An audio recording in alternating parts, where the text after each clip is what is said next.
siku ambapo Yesu Kristo anasulubishwa na kuzikwa. Inaitwa Ijumaa Njema kwa sababu ya sisi tuliokuja kukombolewa. Maana katika dhambi zetu Mungu akatukumbuka.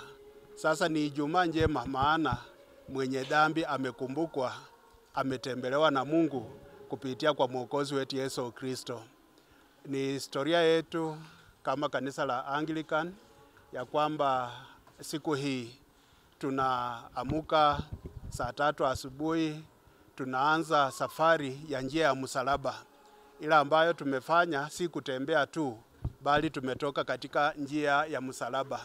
Katika hiyo njia ya msalaba tunasoma vifungu vya Biblia, tunakuwa na maombi baada ya kila kifungu, tunakuwa na nyimbo. Na katika hiyo njia ya msalaba, Yesu Kristo tunapoenda katika historia ya kanisa, alikuwa katika vituo 14 ama alisimama katika vituo 14. Hivyo vituo ni muhimu sana kwetu maana vinatuleta karibu na neno la Mungu na hata mapenzi ya Mungu.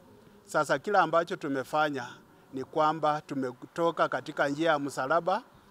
Hivyo vituo 14 tumevizingatia kwa kusoma neno, kwa kuomba na kwa kuimba.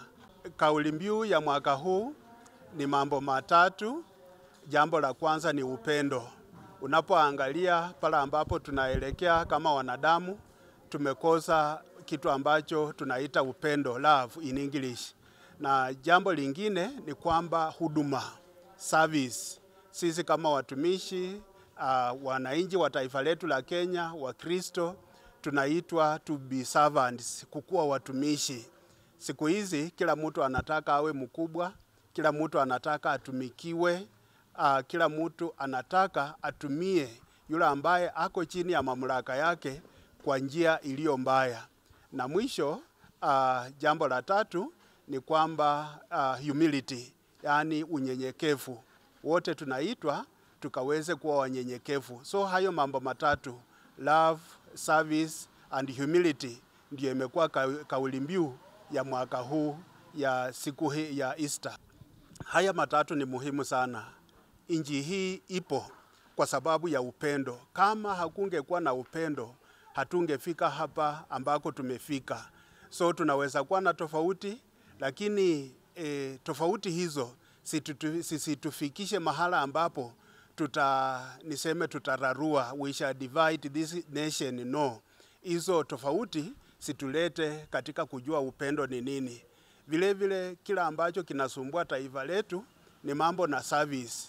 Watu wanataka wavune mahala ambapo hawajashughulikia, mahala ambapo hawajapanda, mahala ambapo hawajapanda.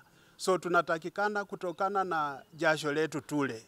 Naomba ya kwamba tuweke bidii kama viongozi wa taifa hili, tusiwe waporaji, tusiwe wanyanyasaji, tusinyanyaze wananchi kwa kile kidogo ambacho tuko nacho kama taifa, bali tujitolee kufanya kazi kwa bidii.